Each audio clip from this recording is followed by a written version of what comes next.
اعوذ باللہ من الشیطان الرجیم بسم اللہ الرحمن الرحیم۔ الحمدللہ، کتاب آج کی بات کا پہلا چیپٹر آج ہم پڑھنے کی سعادت حاصل کریں گے۔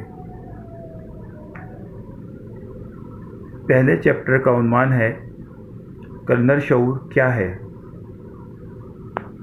سب تعریفیں اللہ کے لیے ہیں جو ہمیشہ سے ہے اور ہمیشہ رہے گا۔ اللہ تعالیٰ نے محبت سے مخلوق کو پیدا کیا، بے شمار صلاحیتوں سے نوازا، ہر شے میں اپنی قدرت کی بہترین صنائی کی اعلیٰ ترین مثالیں بیان فرمائیں۔ ان تمام مہربانیوں کے ساتھ مخلوق کو بے سہارا نہیں چھوڑا۔ جنات اور انسان کی رہنمائی کے لیے تقریباً 1,24,000 پیغمبر منتخب فرمائے۔ اللہ کے دوستوں نے زندگی کے ہر شعبے، ہر دور، ہر عمل اور زمانے کے ارتقاء کے مطابق رہنمائی کی اور اعلیٰ اخلاقی قدروں سے روشناس کیا۔ خاتم النبیین صلی اللہ علیہ وسلم حضرت محمد کے وارث اولیاء اللہ خواتین و حضرات نے اللہ کی سنت کو زندہ و تابندہ رکھنے کے لیے کسی قربانی سے انحراف نہیں کیا۔ یکتائے روزگار دانشور ابدال حق کلندر بابا اولیاء رحمۃ اللہ علیہ نے قدیم و جدید کے امتزاج کے ساتھ انبیاء کرام علیہم السلام کے علوم کی آبیاری کی اور فرقوں میں بٹے ہوئے آدمی نے سکھ کا سانس لیا۔ اللہ تعالیٰ نے قرآن کریم میں فرمایا، سب مل کر اللہ کی رسی کو مضبوطی سے پکڑ لو اور تفرقہ میں نہ پڑو۔ آل عمران آیت نمبر 103۔ رب العالمین اللہ نے آخری رسول اور نبی حضرت محمد صلی اللہ علیہ وسلم کو رحمت للعالمین کے اعلیٰ و عرفہ خطاب سے نوازا۔ اے نبی صلی اللہ علیہ وسلم، ہم نے تم کو عالمین کے لیے رحمت بنا کر بھیجا۔ الانبیاء آیت نمبر 107۔ جب آدم و حوا ان کی نسل اور کائنات کا تذکرہ فرمایا تو ارشاد ہوا، سب تعریفیں اللہ کے لیے ہیں جو عالمین کا رب ہے۔ الفاتحہ آیت نمبر 1۔ رب کے معنی ہیں عبادت کے لائق صرف اللہ ہے اور اللہ ہی دنیاؤں میں پیدا کرتا ہے اور عالمین میں مخلوق کو بھیجتا رہتا ہے۔ عالم ارواح، عالم برزخ، عالم دنیا، عالم اعراف، عالم حشر و نشر، یوم الحساب، عالم جنت و دوزخ، سب عالمین کے دائرۂ کار میں ہیں۔ ارشاد باری تعالیٰ ہے، سب تعریف اللہ کے لیے ہیں جو عالمین کا رب ہے۔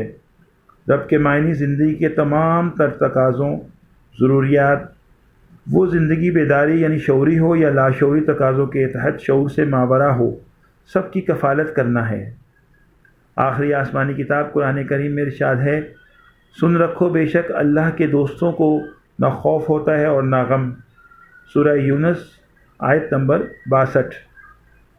یہ زمانہ بے چینی، پریشانی، ذہنی انتشار، خوف، بے یقینی اور بیماریوں کا دور ہے۔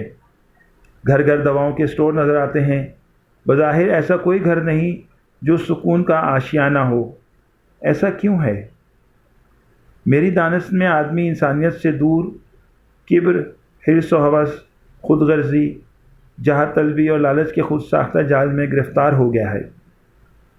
توکل، قناعت، اللہ کے اوپر بھروسہ وہ نہیں ہے جو ہمارے اسلاف میں تھا۔ مشیت ہے کہ جب بندہ اللہ تعالیٰ کے بھروسے پر کوئی ارادہ کرتا ہے اور ارادے کی تکمیل کے لیے مسلسل کوشش کرتا رہتا ہے، اللہ تعالیٰ بندے کو کامیابی سے ہمکنار فرما دیتے ہیں۔ اور جو لوگ توکل کے ساتھ اللہ کے بھروسے پر کوشش کرتے ہیں، ان کے لیے قدرت مختلف راہیں متعین کر دیتی ہے۔ رب ذوالجلال کا ارشاد ہے، جو لوگ میرے لیے جد و جہد کرتے ہیں میں ان کے لیے اپنی راہیں کھول دیتا ہوں۔ سورۃ العنکبوت آیت نمبر 69۔ اللہ تعالی ہم سب کو تفکر کرنے کی توفیق عطا فرمائے، آمین۔ تفکر کے ذریعے اللہ اور اس کے رسول خاتم النبیین صلی اللہ علیہ وسلم تک رسائی حاصل ہوتی ہے۔ بندہ یہ جان لیتا ہے کہ اللہ اسے دیکھ رہا ہے اور بندہ یہ دیکھ لیتا ہے کہ وہ اللہ کو دیکھ رہا ہے۔ بلا شبہ اس وقت ہم جھوٹ، عیاری اور مکر و فریب کی گرداب میں ہے۔ مادیت کے غبار اور تعفن نے ہر شخص کو پریشان کر دیا ہے۔ نوع انسانی کا فرد ہونے کی حیثیت سے ہمارا عزم ہے کہ عوام سیڑھی بہ سیڑھی مینار نور کی طرف سفر کریں۔ انشاءاللہ وہ وقت ضرور آئے گا کہ توحید و تقدیس کی ایک لہر اٹھے گی اور پوری دنیا سکون اور راحت سے آشنا ہو جائے گی۔ یقین ہے کہ نوع انسانی اپنا کھویا ہوا وقار دوبارہ حاصل کر لے گی۔ آدمی کا دشمن نہیں رہے گا اور نوع انسانی مادیت کے زہرناک افریت کا تریاق تلاش کر لے گی۔ ابدال حق حضور قلندر بابا اولیاء رحمۃ اللہ علیہ نے نوجوان نسل اور نوع انسانی کے لیے ایک پروگرام ترتیب دیا ہے تاکہ نوجوان نسل زمین و آسمان میں اللہ تعالیٰ کا تفویض کردہ مقام حاصل کر لے۔ ہم اس نظام کے تحت قلندر شعور سے آگاہی کے پروگرام پیش کرتے رہیں گے تاکہ نوع انسان اپنے اندر کھربوں کل پرزوں سے بنے ہوئے کمپیوٹر سے واقف ہو جائے۔ مشن چلانا ٹیم ورک ہے۔ عزم ہے کہ ہم اس مشن کی آبیاری کر سکیں۔ قلندر شعور کا مطلب ہے کہ نوع انسانی رحمانی طرز فکر سے واقف ہو اور انسان کو موجودہ دنیا اور آخرت کا ادراک حاصل ہو جائے۔